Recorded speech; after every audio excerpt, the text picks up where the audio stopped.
Bonjour à tous. Avant de faire cette petite présentation sur l'eau dans les volcans, je vais me présenter en quelques mots. Je suis niçois d'origine, donc j'ai fait mes études à Nice. J'ai commencé avec les 2 premières années de fac à l'université de Nice. Et puis, comme ce qui me plaisait avant tout, c'était les volcans, je me suis orienté à l'université à partir de la 3e année de l'université. Je me suis orienté à Clermont-Ferrand, où j'ai fait mon master en volcanologie. Euh, Après quoi, j'ai fait un break entre le master et ma thèse. À l'époque, le service militaire était obligatoire, mais je suis parti en coopération scientifique. Ça s'appelle CSN, coopérant au service national. Alors, pour information, ça existe toujours, c'est-à-dire que même si vous voulez pas faire votre service militaire, vous avez la possibilité de partir en tant que, alors ça s'appelle plus CSN, ça s'appelle VSI, ça s'appelle volontaire au service international. Et le gros avantage, c'est que vous partez pour faire de la science à l'étranger. Donc, je suis parti comme ça 2 ans au Pérou avec l'IRD, qui est un institut français, l'Institut de recherche pour le développement. Donc j'ai fait 2 ans comme ça en volcanologie au Pérou après mon master de Clermont-Ferrand, et puis je suis rentré ensuite à Clermont-Ferrand pour faire ma thèse de doctorat en 3 ans.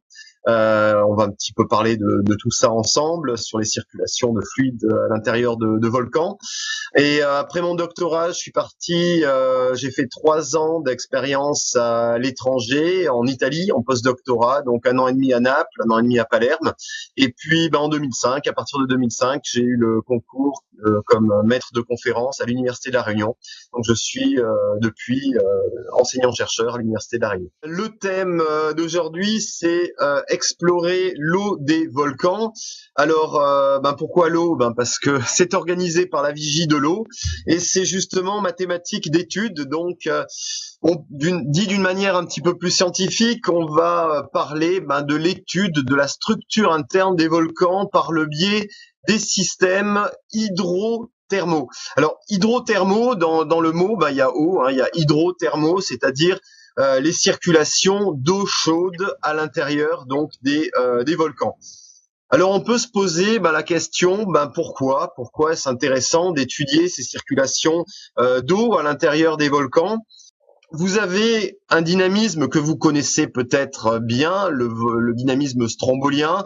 C'est le volcan actif le plus proche de la France, en activité permanente, le Stromboli en Italie, qu'on peut visiter. On peut s'approcher, les touristes s'approchent à 300 mètres des bouches.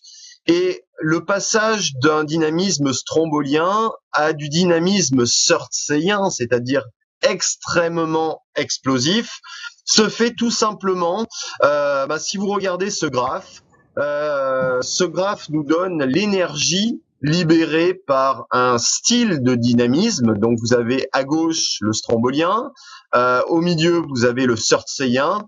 Ce qui fait la différence et ce qui fait passer d'un dynamisme à l'autre, regardez bien à gauche, vous êtes en échelle logarithmique, c'est-à-dire que vous multipliez l'énergie par 1000, tout simplement en faisant varier légèrement le rapport entre la quantité d'eau en masse par rapport à la quantité de magma.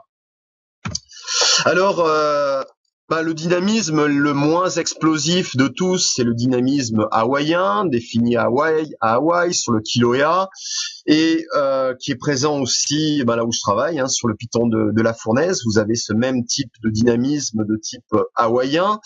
Et la chose la plus classique pour ce dynamisme hawaïen, ce sont des grandes coulées de lave, ici, comme on peut le voir sur le piton de la Fournaise, ou bien là on est plus dans le style cascade de lave et des fontaines de lave sur le Kilauea à Hawaï. Faut pas oublier que ces dynamismes, c'est d'une manière la plus courante, c'est ce qu'on peut voir sur ces 2 volcans.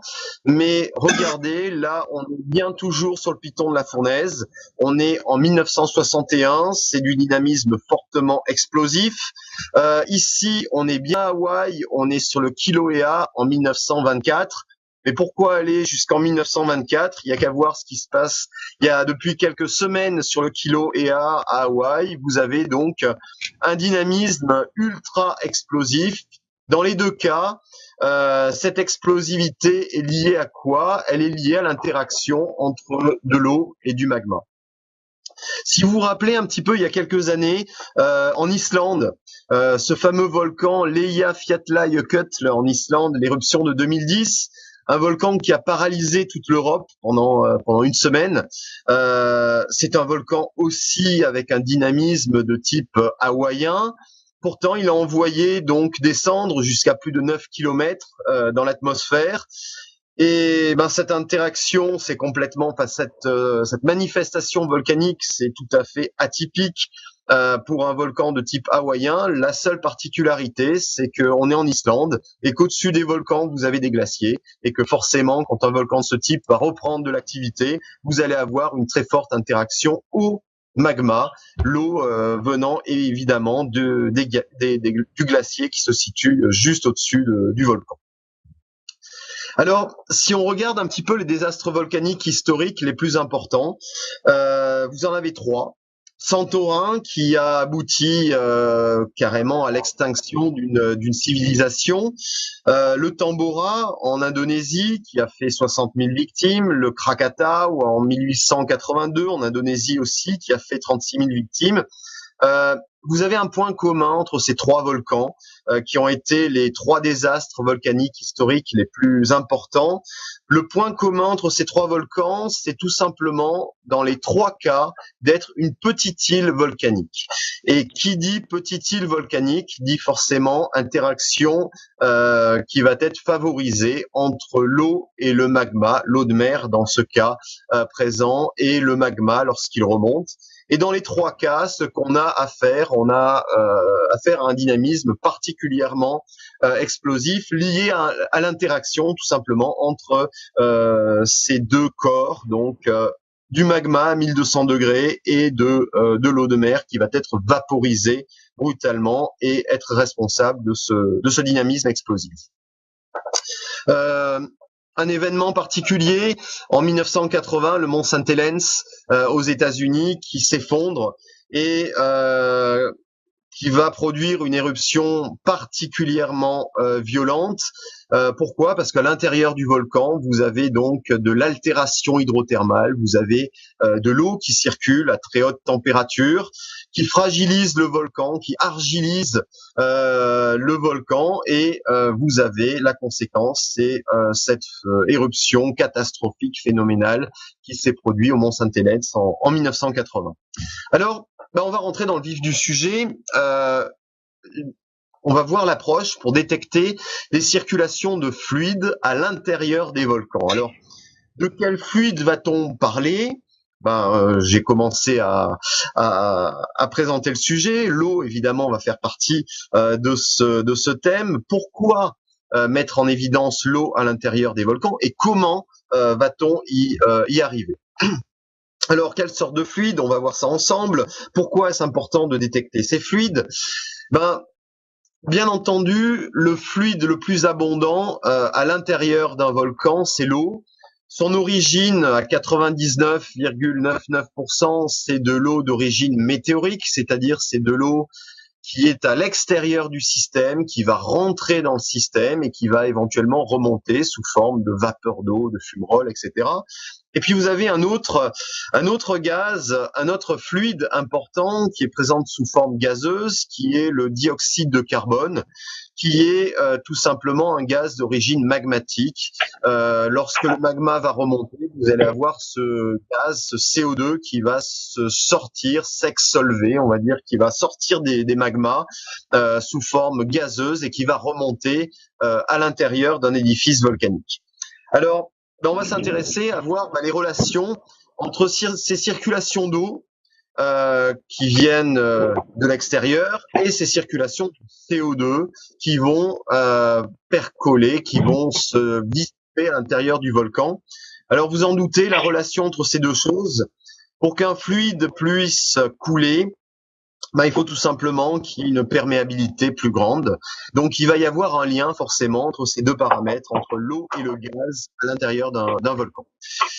Alors, pourquoi détecter ces circulations de fluide? Eh ben, les volcans, vous en doutez, c'est pas un simple tas de sable. Ce sont des milieux qui ne sont pas homogènes. Ce sont des milieux qui ont une histoire complexe. Donc, on va vouloir étudier donc justement la distribution de perméabilité à l'intérieur d'un volcan et cette information sur la structure interne d'un volcan, on va pouvoir la faire grâce à cette étude sur la circulation d'eau à l'intérieur d'un volcan. Alors, on se pose la question, comment détecter simplement des circulations de fluide à l'intérieur d'un volcan? Alors, la première méthode, la méthode pour détecter la circulation d'eau à l'intérieur d'un volcan, c'est une méthode très simple. Elle s'appelle la polarisation spontanée. C'est pas plus compliqué que lorsque vous testez une pile et vous regardez est-ce qu'elle est toujours bonne ou pas. Vous mesurez quoi? Vous mesurez une différence de potentiel. Et c'est exactement ce qu'on va effectuer sur un volcan. Sur un volcan, on va se brancher littéralement sur ce volcan. Alors on le fait par le biais d'électrodes, sinon les mesures ne fonctionnent pas bien. Une électrode, c'est juste le moyen de se connecter au sol de manière propre d'un point de vue électrique. Et on va mesurer des différences de potentiel. Alors ces différences de potentiel, elles sont liées à quoi? Je vous ai dit, vous avez donc de l'eau météorique lorsqu'il pleut, qui va tomber sur le sol. Cette eau va s'infiltrer dans le sol et vous savez que le sol, les roches sont constituées de minéraux. Et les minéraux, donc vous allez avoir un phénomène qui va se produire, le phénomène dit d'électrofiltration. Alors c'est quoi ce mot bizarre? Lorsque vous avez de l'eau qui va s'infiltrer dans la roche, dans un minéral, vous savez que tous les minéraux sont électriquement neutres. Et par contre, l'interaction de l'eau avec un minéral va avoir une conséquence, va faire déplacer des charges électriques. Et dans notre cas, dans le cas des roches volcaniques, toutes ces charges électriques qui vont se déplacer, ça va être majoritairement des charges électriques positives qui vont se déplacer dans le sens de circulation de l'eau. C'est-à-dire qu'on va polariser la pluie, tout simplement, qui va s'infiltrer dans le sol, va polariser le sol et on va avoir des anomalies parce que la répartition de ces charges électriques va dépendre directement de ces circulations d'eau à l'intérieur du sol. Et grosso modo, voilà ce que vous avez lorsque vous traversez un volcan de part en part en faisant des mesures de polarisation spontanée. Vous voyez que vous avez une zone dite hydrogéologique. Lorsque vous vous éloignez, vous montez en altitude, vous allez vous éloigner de ces charges positives qui vont descendre en profondeur jusqu'à arriver à la zone saturée en eau. Et la conséquence, si vous vous éloignez de charges positives, vous allez diminuer en potentiel. Et puis, lorsque vous allez rentrer dans le système hydrothermal, vous allez avoir cette anomalie positive. Alors concrètement, on va se déplacer au sud Pérou, on va se déplacer sur le volcan Misti, qui se situe près de la ville d'Arequipa. Alors cette ville d'Arequipa, c'est la deuxième ville du Pérou, plus d'1 million d'habitants. Un volcan, un colosse de 5822 mètres d'altitude qui surplombe cette ville du Pérou. Vous voyez très proche. Vous avez le centre-ville de la ville d'Arequipa qui se situe à juste 17 kilomètres du sommet de ce volcan actif. C'est quand même très très proche. Et on a effectué sur ce volcan un travail de polarisation spontanée. Alors vous le voyez ici sur ce modèle en 3 dimensions. On peut le voir en carte. Voilà ce que ça donne en carte. Vous voyez sur cette carte, vous avez un minimum de polarisation spontanée qui fait le tour, avec ces pointillés rouges. Ça veut dire quoi? Ça veut dire que dès que vous franchissez ces pointillés rouges, vous avez des charges positives qui se rapprochent de la surface, c'est-à-dire que vous avez de la vapeur d'eau qui est surchauffée et qui va remonter. Alors, ce qui est assez intéressant de voir, c'est l'ampleur de ce système hydrothermal. On a affaire à un système hydrothermal de 6 km de diamètre. Donc, vous imaginez l'énergie qu'il y a au sein de volcans pour pouvoir chauffer de l'eau et vaporiser de l'eau, et ça de manière permanente, en continu, sur 6 km de diamètre. Alors on va changer de pays, on va partir en Italie sur le volcan Stromboli qui se situe au nord de la Sicile. Alors c'est une petite île qui fait 12 km², 3 km par 4.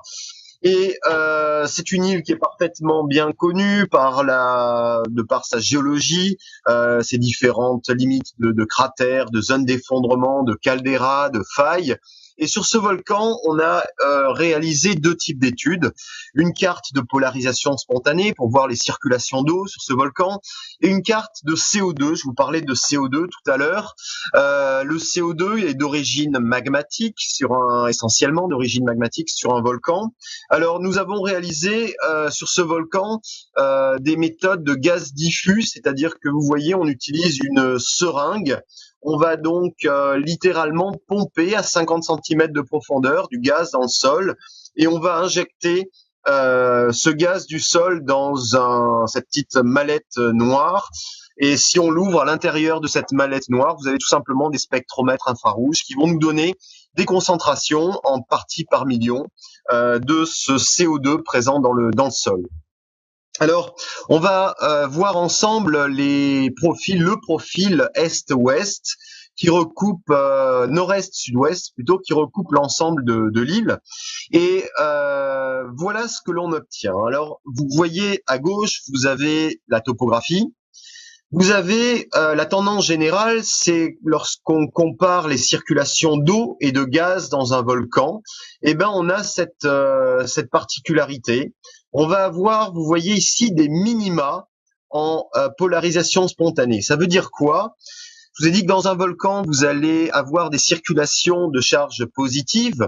Si vous avez votre potentiel qui diminue, ça veut dire que vous vous éloignez brutalement de ces charges positives.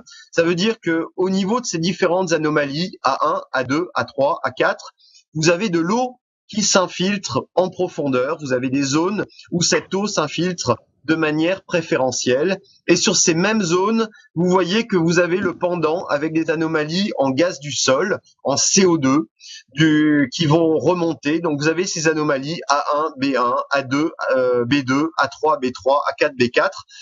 Bref, vous avez des zones préférentielles où vous allez avoir à la fois de l'infiltration d'eau météorique et des remontées de gaz carbonique à l'intérieur d'un volcan. Alors, voilà, du coup, ce qu'on peut obtenir comme information, on va obtenir des limites structurales, des limites de structure d'anciens cratères, des failles tectoniques qui recoupent un volcan. Et le long de ces limites plus perméables, on va avoir des circulations de fluides. Parfois, c'est l'eau qui descend et le gaz qui remonte, mais bien entendu sur ces mêmes zones de faiblesse. Alors, en dehors de la polarisation spontanée et du CO2, on va s'intéresser aussi à d'autres méthodes telles que la température, la tomographie de résistivité électrique. Je vais vous en dire deux mots, vous allez voir, c'est pas si compliqué que ça. On va tenter de coupler toutes ces méthodes pour arriver à mieux comprendre comment circule l'eau à l'intérieur d'un volcan. Alors, la tomographie de résistivité électrique, vous connaissez normalement en première S déjà le principe. La résistivité électrique, c'est quoi? C'est l'opposition que va faire le terrain à conduire le courant électrique. Et la théorie, vous la connaissez, vu qu'en physique, en première S, vous avez vu forcément la loi d'Ohm, U égale RI. Et ben nous, on applique exactement cette même loi, mais en 3 dimensions, dans les 3 dimensions de l'espace, mais la physique est exactement la même. Donc, on va injecter avec des batteries du courant dans le sol et on va récupérer une différence de potentiel pour en récupérer l'inconnu qui, dans notre cas, c'est pas la résistance, mais c'est la résistivité, donc des ohmmètres, pour voir donc cette résistivité du sous-sol. Alors concrètement, ça veut dire que on va parcourir un volcan, on va le traverser de part en part, de la façon la plus rectiligne possible, en y mettant des câbles, en descendant, comme on peut le voir ici à gauche de l'image, à l'intérieur de cratères, et puis on va réaliser d'autres méthodes complémentaires, les méthodes de flux de CO2, comme vous pouvez le voir ici sur cette image, les méthodes, on l'a vu ensemble, de concentration de CO2 dans le sol, des méthodes de température, tout simplement à 30 cm de profondeur, on va voir si on a de la vapeur d'eau qui remonte, Souvent, il y a des choses exceptionnelles qui se passent à 30 cm de profondeur dans le sol. On ne voit strictement rien en surface, mais vous avez parfois des grandes surprises sur ce que vous avez juste sous les pieds, à quelques dizaines de centimètres sous les pieds. Alors, on va rester sur ce volcan Stromboli qu'on va traverser de part en part en utilisant, donc là vous avez le profil jaune qui va nous permettre, donc avec ce grand câble, d'imager la structure interne de notre volcan. Alors, pourquoi on est toujours sur la thématique de l'eau? Vous le savez très bien, l'eau est un conducteur. Vous savez très bien que le danger d'électrocution lorsque vous prenez une douche et surtout pas utiliser le sèche-cheveux en même temps.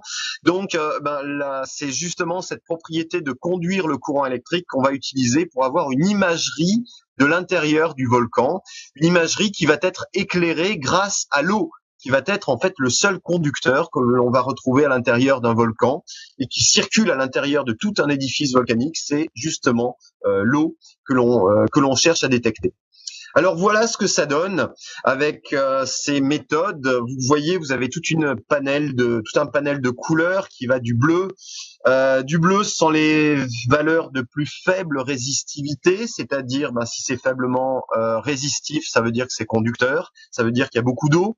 Et de l'eau conductrice, c'est justement ces fameux systèmes hydrothermaux, c'est cette fameuse eau chaude minéralisée qui va circuler à l'intérieur d'un volcan. Alors, bien entendu, ce que vous voyez au niveau de ce volcan Stromboli, ce bleu foncé qui arrive jusqu'en surface, vous en doutez, c'est justement ce qu'on appelle le système hydrothermal. Alors pour en être sûr, l'idéal en géophysique, en volcanologie, c'est de coupler des méthodes. On va pas faire qu'une seule méthode, mais justement, on va coupler avec d'autres méthodes. Alors voilà les 4 autres méthodes que je vous ai présentées, qu'on couple avec cette imagerie. On peut parler de scanner de l'intérieur d'un volcan. Vous voyez que vous avez des anomalies ici en concentration de CO2, en flux de CO2, en polarisation spontanée et en température. Vous avez cet alignement magnifique de ces 4 anomalies qui est associé à ce corps bleu qui arrive en surface, qui est bien entendu la localisation de cette présence, de ce réservoir d'eau chaude, de vapeur d'eau qui remonte à l'intérieur d'un volcan. Alors, vous l'avez compris, si vous avez de la vapeur d'eau qui remonte à tel ou tel endroit, si on doit résumer la stratégie de cette étude, l'objectif premier, c'est l'étude de la circulation des fluides, de l'eau en général dans les volcans. À partir de cette circulation, on va obtenir une image précise des zones de faiblesse à l'intérieur d'un volcan.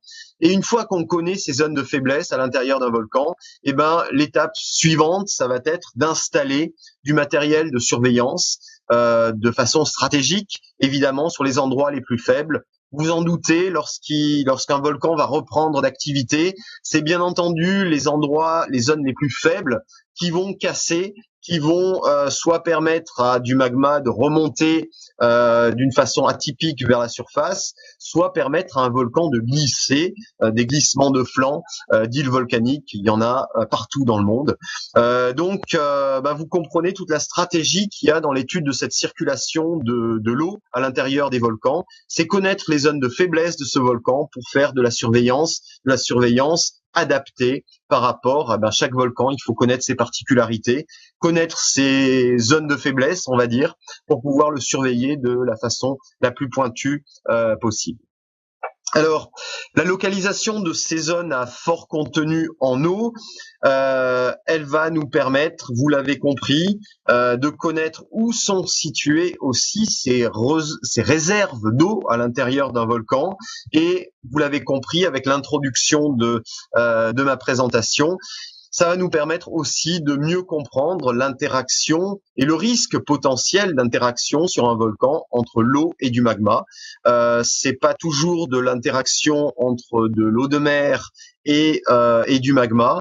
Vous avez aussi l'interaction entre un système hydrothermal, un système aquifère, toute cette eau qui arrive sous forme de pluie sur un volcan, qui s'infiltre à l'intérieur d'un volcan. Et l'importance d'imager, de localiser cette eau dans un volcan est primordiale au niveau du risque volcanique. Je vais vous donner une particularité de ce projet Wairou sur cette localisation de sites ensevelis par l'éruption du volcan Huayna Putina en 1600 au sud Pérou. C'est un projet sur lequel on travaille depuis 3 ans maintenant. C'est un projet qu'on réalise en collaboration avec Clémentine et Adrien. Donc Clémentine Bacry est avocate au barreau de Paris. Adrien Normier est pilote de ligne à Air France. Et tous les deux, ils ont monté une association Wings for Science, ou en français des ailes pour la science. Alors, ce sont des passionnés qui parcourent le monde pour aider les scientifiques. Alors ils ont des projets dans toutes les catégories. Ils ont voyagé un petit peu partout dans le monde et ils sont associés à ce projet-là. Alors là, vous pouvez les voir avec leurs moyens de locomotion favoris, le pétrel. Et dans le cadre de ce projet au Pérou, vu que c'est des hautes altitudes au Pérou, on est dans la cordillère andine. Ils n'ont pas fait appel. Alors j'ai fait appel à eux et donc ils sont venus. Ils ont dit on va changer de moyen de locomotion. Ce coup-ci, on va monter au sommet du volcan à pied et on va prendre des drones.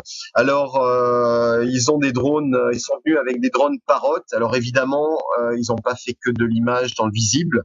On a fait aussi de l'imagerie thermique avec entre autres un collègue, Raphaël Antoine, que vous pouvez voir aussi sur cette image.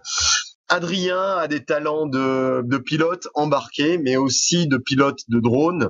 Donc, grâce à leur collaboration, on a pu aussi faire avancer énormément la connaissance sur ce volcan Huayna Putina avec l'obtention d'imagerie thermique. C'est pour la première fois avec eux que un drone de ce style a pu dépasser les 6000 mètres d'altitude avec de l'imagerie exceptionnelle thermique donc de ces zones.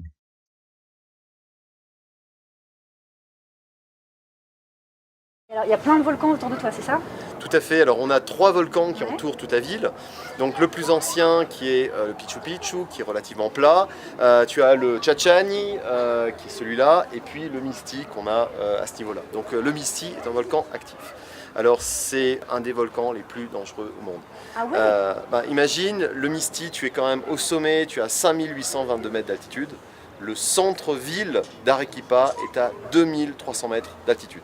C'est-à-dire que tu as 3500 mètres de dénivelé entre le sommet et le centre-ville. Et la ville dont tu parles, c'est celle qu'on voit, c'est ça? C'est celle qu'on voit. C'est celle... Et alors, Donc il s'agit de la deuxième ville du Pérou. On a plus d'1 million d'habitants et tu as un risque qui est unique au monde. C'est-à-dire que comme tu peux le voir sur le Misti, tu as des vallées d'érosion et ces vallées d'érosion arrivent en plein centre-ville d'Arequipa. On n'a que 17 km entre les cratères actifs. Il y a quand même un dôme au sommet avec des fumerolles, des températures de plus de 200 degrés. Et puis le centre-ville d'Arequipa, évidemment la ville s'est étendue. Elle ne s'arrête pas de s'étendre en direction du volcan. On est à peu près 10 km du sommet. Donc c'est un des cas les plus dangereux au monde. waouh! Et alors, toi, qu'est-ce que tu viens faire ici? Le Misti, ça a été des études, 2 ans d'études sur ce volcan avec des collègues de l'Institut géophysique du Pérou.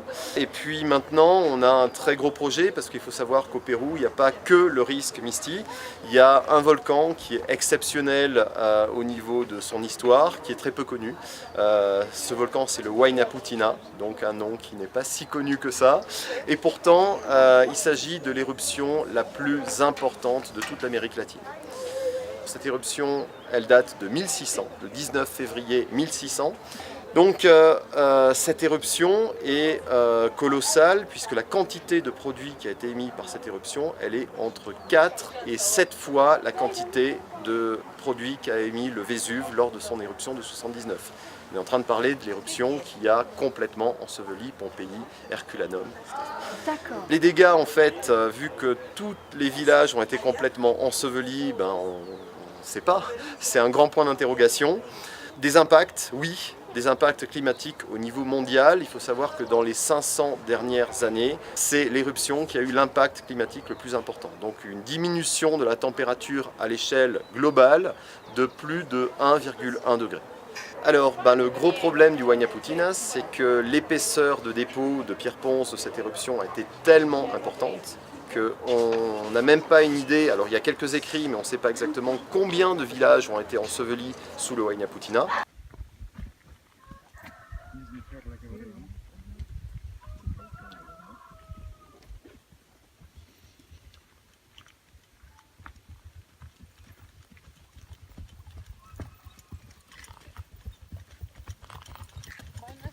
Hola, buenos días.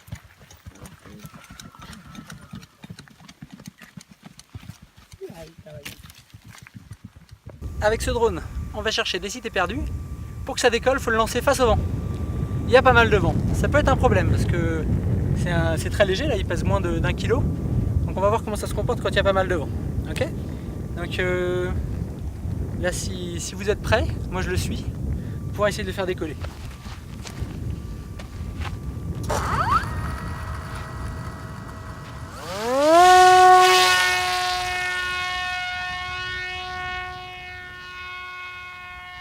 Et la partie qui nous concerne, alors nous on a ramené des drones, on les a testés avec toi En bas, un peu plus bas. à basse altitude. Ouais, Ouais. c'est ça. Et alors, donc tu nous as demandé de les ramener. Ouais. Qu'est-ce que t'attends? Eh bien, les tests qu'on a fait en bas, donc c'était déjà particulièrement intéressant. Donc dans le visible et en thermique infrarouge. Donc évidemment, c'était pas une zone active en bas, mais on a déjà pu voir avec la végétation des choses très intéressantes. Bon, ça marchait. Le drone a décollé, on a récupéré tout. Bon. Ouais. Et là, ça va être une première pour tout le monde, pour vous, pour moi. Donc il y a survolé une telle altitude. Donc là, le cratère, on est à 4007. Donc vous allez être au-dessus. Donc vous allez frôler sans doute les 5000, voire dépasser les 5000, avec un matériel qui va charger quand même le tout. Donc est-ce que ça a marché? Je sais pas, t'as une idée? Bah non, ça va être l'occasion de tester. Comme tu dis, c'est de la science expérimentale, on va tester tout ça. Et ce que tu attends précisément, c'est qu'on fasse la même chose, donc de la thermique autour de ce cratère? C'est un cratère c'est un volcan qui est actif, donc il y aura quelques fumerolles qu'on va voir. Bon ok, ça c'est la partie visible, mais ensuite la thermique infrarouge, ce que va nous apporter la thermique infrarouge, c'est de pouvoir suivre des structures au niveau de ces cratères et arriver à mieux comprendre les zones de fragilité du système. Ça marche. Ok, bah écoute, ça va être on va continuer l'exploration et on va aller voir ça avec toi. Quizás, comme disent les Péruviens. Vamos a ver. Vamos a ver.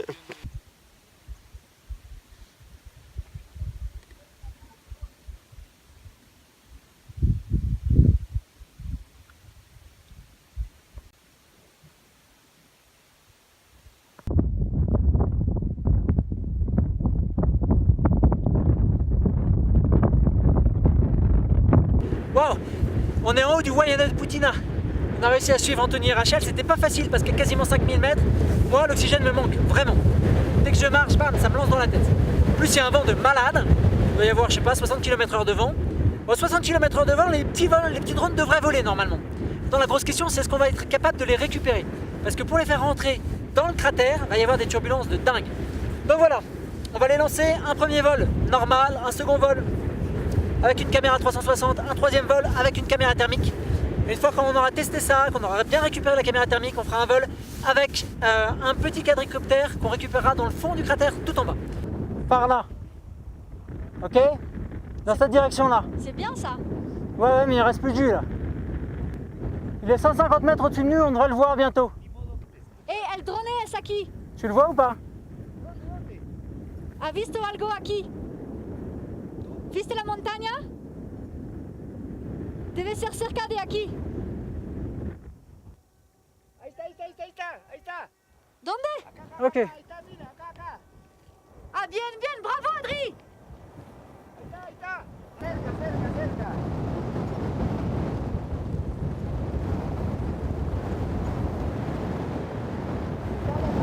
Ya. Bravissimo, hein. Gracias. Donc je trouve que ça s'est passé plutôt bien. Il y a une altitude minimum. Si on descend en dessous de 200 mètres d'altitude, c'est mort, on ne peut pas le sortir du cratère. On ne descendra pas avec le quadricoptère à l'intérieur, donc notre unique chance d'avoir des images thermiques, c'est de le faire avec un de ces drones-là. Ok, avec un atterrissage qui sera sans doute aussi merdique, et une possibilité de perdre la caméra thermique, mais on le tente. On va aller voir, mais normalement on vient de récupérer des données extraordinaires en imagerie thermique sur le volcan Voyana de Putina. C'est la première fois sur Terre que ça se fait, c'est la plus grosse éruption volcanique des temps historiques, avec une éruption qui a fait baisser les températures mondiales. Et aujourd'hui on se demande si là-dessous, vu qu'il n'y a pas une formation de caldeira, il n'y a pas un énorme plein de vide, peut-être un monde perdu là-dessous. Et on pourrait le savoir, enfin on pourra pas le savoir, mais on pourra avoir des idées en regardant la distribution de la thermique. Donc on va aller tout de suite récupérer ça, ramasser les machins, nettoyer autant qu'on peut et récupérer le drone. Et il n'y a pas aussi le monde perdu avec tous les villages ensevelis? Si, ouais, ça aussi. On a aussi réussi à faire de la thermique sur des villages ensevelis et à identifier tout un tas de zones dans lesquelles les archéologues péruviens vont pouvoir s'en donner à cœur joie, parce qu'il semblerait qu'il y ait des bâtiments dans des zones qui étaient déjà identifiées. Combien de temps il a fallu à peu près pour étudier le volcan près de la Sicile? La Stromboli, ouais. Le Stromboli, c'est le volcan sur lequel j'ai commencé à travailler. Lorsque j'étais en 3e année de fac, j'ai voulu travailler sur un volcan actif. La première chose que j'ai demandé à mes profs lorsque je suis arrivé à Clermont-Ferrand, je voulais absolument faire l'été une mission sur un volcan. Alors, j'en ai parlé à tous les profs. Est-ce qu'il y avait la possibilité de participer à une mission en volcanologie? Et à mon grand désespoir, il y avait personne qui partait sur un volcan cet été-là. Alors, j'ai changé la donne. J'ai dit ok, j'y vais avec mes moyens, je me débrouille. J'ai choisi le volcan le plus proche. En étant à Nice, en France en général, le volcan actif le plus proche, c'est le Stromboli. Donc, j'ai donné ma destination et j'ai demandé à des profs s'il y avait des profs qui pouvaient me donner un sujet et une instrumentation pour que je puisse aller bosser sur ce volcan-là. Et donc, j'ai eu 2 profs qui étaient intéressés. Il y a un prof en sismologie, sismo-acoustique, qui m'a dit écoute, si tu veux, moi je te passe tout le matos. Et puis un autre prof en méthode électrique qui m'a dit si tu veux, je te donne le matériel en polarisation spontanée. Alors ce qui est très drôle, c'est qu'à l'époque, lorsque je suis parti en mission, j'ai dû décider entre ces 2 méthodes. Mon choix il a été vite fait. Vu qu'on n'était que 2 à partir, la sismologie, il y avait des batteries, panneaux solaires, etc. On avait beaucoup trop de matériel à transporter à 2 en train. C'était infaisable. Donc, en fait, j'ai choisi les méthodes électriques pour un simple problème de poids, parce que c'était plus léger à transporter. Et ce qui est drôle, c'est que depuis, j'ai continué dans les méthodes électriques et j'ai développé les méthodes de tomographie, de résistivité électrique. Alors là, on n'a plus affaire à 4-5 kilos de matériel, on a affaire à 700 kilos de matériel. Donc, vous pouvez le voir éventuellement si vous allez regarder il y a un film sur la très grosse mission qu'on a fait l'année dernière. C'est un film de 33 minutes qu'on a fait sur le Piton de la Fournaise. Si vous allez sur le site forscienceprod.com, vous allez pouvoir voir la mise en place et la réalisation d'une très grosse mission. C'est une vingtaine de personnes, évidemment. Déplacer 700 kilos de matériel, on a eu au début l'aide de l'hélico pour déplacer ce gros tas de matériel, mais ensuite nous débrouiller sur des terrains à 45 degrés, parfois avec des pentes assez hallucinantes, pour imager un volcan, donc à grande échelle. Donc, j'ai pas répondu exactement à votre question. Combien de temps il a fallu pour étudier ce volcan Stromboli? J'ai commencé lorsque j'étais en 3e année de fac, c'est-à-dire en 94, et j'ai pas fini de l'étudier. Alors pourquoi? Parce que les méthodes évoluent, c'est ça qui est fantastique. Lorsque j'étais en première année jusqu'à 5e année de fac, le matériel qu'on avait, ça n'a strictement rien à voir avec le matériel dont on dispose depuis 10 ans. L'électronique a fait des bonds en avant, c'est fantastique ce qu'on peut réaliser sur un volcan. On ne pouvait pas le réaliser il y a 15 ans. C'est clair. Et du coup, ce que j'ai réalisé il y a 10 ans, dans 10 ans, ce sera obsolète aussi, parce qu'on va pouvoir réaliser des choses plus profondes, réaliser du 3D. Alors, on a fait une grosse étude d'un volcan aussi en Italie qui s'appelle le Vulcano en 3D. sont des très grosses manips aussi à mettre en place. Mais là aussi, la technologie, l'informatique est en train, le Wi-Fi, le fait de pouvoir travailler avec des stations qui vont pouvoir communiquer entre elles avec une facilité assez déconcertante, nous permet d'aller beaucoup plus loin dans la connaissance, d'être beaucoup plus précis. Et je pense que même lorsque je serai proche de la retraite, je ne vais peut-être pas terminer de travailler sur le volcan Stromboli. C'est un volcan passionnant, en plus magnifique. Je vous conseille, en tant que Français, je pense que s'il y a un volcan qu'on doit visiter, c'est bien le Stromboli. Il est en activité permanente, comme un geyser. Hein, donc tous les 15-20 minutes, vous avez une éruption au sommet. C'est vraiment quelque chose de splendide. Donc, si jamais vous avez une destination et que les volcans vous intéressent, je vous conseille vivement le Stromboli. Moi, ça a été mon premier volcan et un de mes préférés. Ah, moi, ça date de l'âge de 12 ans. À l'époque, il y avait au cinéma, il y avait un réseau de conférences qui s'appelait Conférences du Monde. Et j'ai vu un film de Katia et Maurice Kraft, donc j'ai eu la chance de voir de leur vivant un film de Katia et Maurice Kraft, et c'est vraiment ça qui m'a donné la flamme pour la volcanologie. Et puis depuis, j'ai continué, je me suis inscrit en fac, et puis voilà. Du coup, en tout, vous avez dû faire combien d'années d'études?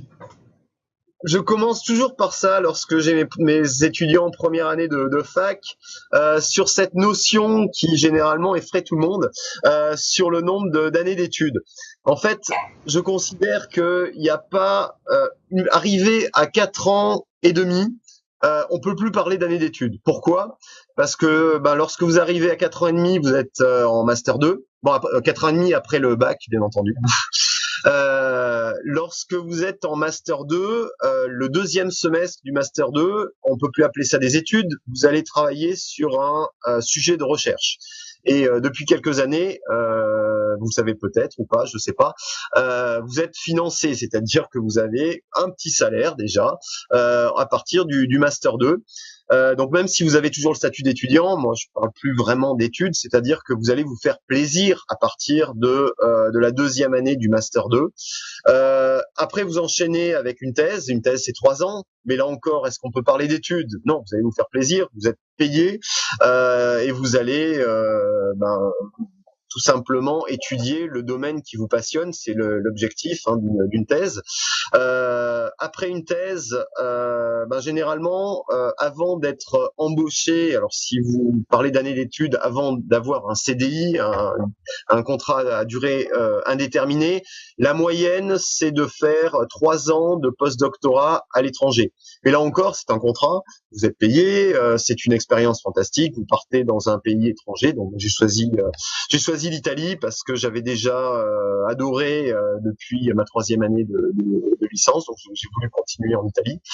Donc j'ai fait 3 ans de post-doctorat et puis ensuite j'ai eu mon concours de maître de conférence à l'université de La Réunion.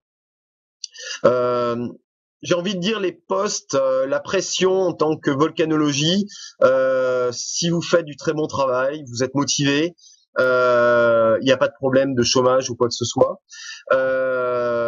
Si vous cherchez à l'international, il y a énormément de possibilités. Après, c'est vous qui vous donnez des contraintes. C'est sûr que si vous voulez absolument rester en France, si vous voulez en plus rester à Clermont-Ferrand parce que vous êtes auvergnat d'origine, etc. C'est vous qui vous mettez effectivement des complications entre guillemets. Mais la volcanologie, comme beaucoup de métiers en sciences de la Terre, dès que vous avez une application par rapport à la société concrète, c'est-à-dire que la volcanologie, pourquoi il y a des métiers, il y aura toujours des métiers à l'avenir. Les villes s'agrandissent, le risque volcanique est de plus en plus important. Il y aura aucun pays dans le monde où on n'aura pas de surveillance volcanologique. Donc forcément, si vous regardez à l'international, vous vous spécialisez dans un domaine, vous aurez forcément un job à l'international en volcanologie. Qu'est-ce qu'on peut dire de la structure hydrothermale du piton de la Fournaise justement, et qu'est-ce que éventuellement on a pu en déduire, ou quelles avancées on a pu avoir de l'étude hydrothermique du volcan sur lequel vous êtes? Très intéressant. Alors, je reviens de mission. Donc, la première partie de l'étude, vous allez pouvoir la visualiser sur le site For Science Pod. Cette année, on a eu de la part des collègues de Clermont-Ferrand qui travaillent en interférométrie radar. C'est quoi? C'est des méthodes satellites qui nous permettent de voir la déformation d'un volcan. On a eu une information qui est assez palpitante, c'est-à-dire que le piton de la Fournaise, depuis 2016, on a un système qui est en train de se mettre en place comme ça, en marge d'escalier. C'est-à-dire qu'on a un système de failles qui se décale en direction de l'est. Alors, ce système est actif depuis 2016. Donc, vous imaginez très bien ces problématiques de déstabilisation d'édifices volcaniques en mer. C'est des choses au niveau de la communauté scientifique internationale, on n'a aucun recul. C'est-à-dire que ce sont des phénomènes qui se produisent de manière très rare. Dans un passé récent, il y a Stromboli en Italie en 2002-2003, mais ce sont des petits volumes. Sur une déstabilisation de tout un flanc d'un édifice volcanique, on n'a que très peu de recul. Donc là, on a installé, il y a quelques jours, on a fait les premières mesures avec un étudiant que je suis en Master 1. On est en train de mettre en place un système de surveillance sur l'évolution de la perméabilité de ces fluides. Donc exactement les mêmes méthodes que je vous ai présentées à l'instant.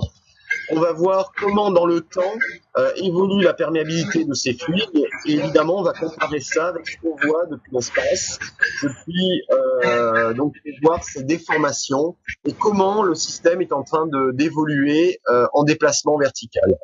Donc c'est passionnant, c'est une coïncidence que ce projet coïncide avec la mise en évidence tout récemment de ce système de fracturation actif du piton de la Fournaise, actif depuis 2016, c'est tout récent. On avait un déplacement. Le déplacement, lorsque vous avez un magma qui va rentrer dans un volcan, vous allez avoir forcément un déplacement du flanc est. Mais là, on a un système qui se fracture. Alors pour l'instant, les déplacements, on est en train de parler du millimètre, mais c'est des systèmes qui se fracturent sur plusieurs centaines de mètres de long. Donc, évidemment, c'est à suivre de près. Vous imaginez très bien que l'effondrement d'un flanc d'un édifice volcanique a des conséquences, c'est le pire qui puisse se produire sur un volcan. Les conséquences immédiates, ce sont les tsunamis. On l'a vu, alors pour des causes sismiques, mais ce qui s'est passé en 2004 à Sumatra, lorsque vous avez un séisme en mer, les conséquences sont les mêmes. Vous allez ravager toutes les côtes par un tsunami. Donc là, on sait très bien que des événements de grande ampleur, les collègues de Clermont-Ferrand l'ont déjà modélisé. Sur Saint-Denis, par exemple, ça serait une vague qui monte à peu près à 40-50 mètres de haut. Donc, vous imaginez très bien, hein, c'est un cube d'un kilomètre cube que vous lâchez dans l'eau, forcément.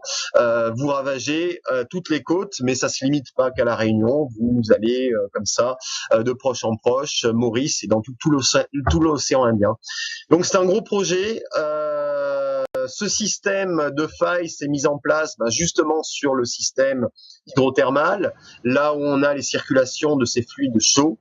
Vous savez que de l'eau chaude qui va circuler dans des roches va altérer ces roches. Le produit final d'altération d'une roche, c'est de l'argile. Et lorsque vous avez de l'argile sur un plan de glissement, forcément, ça glisse.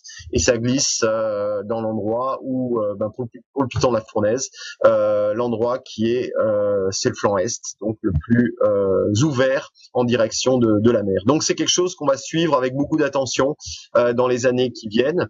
Heureusement, à La Réunion, on a un observatoire, l'observatoire volcanologique du piton de la Fournaise, qui fait partie des observatoires les mieux instrumentés au monde.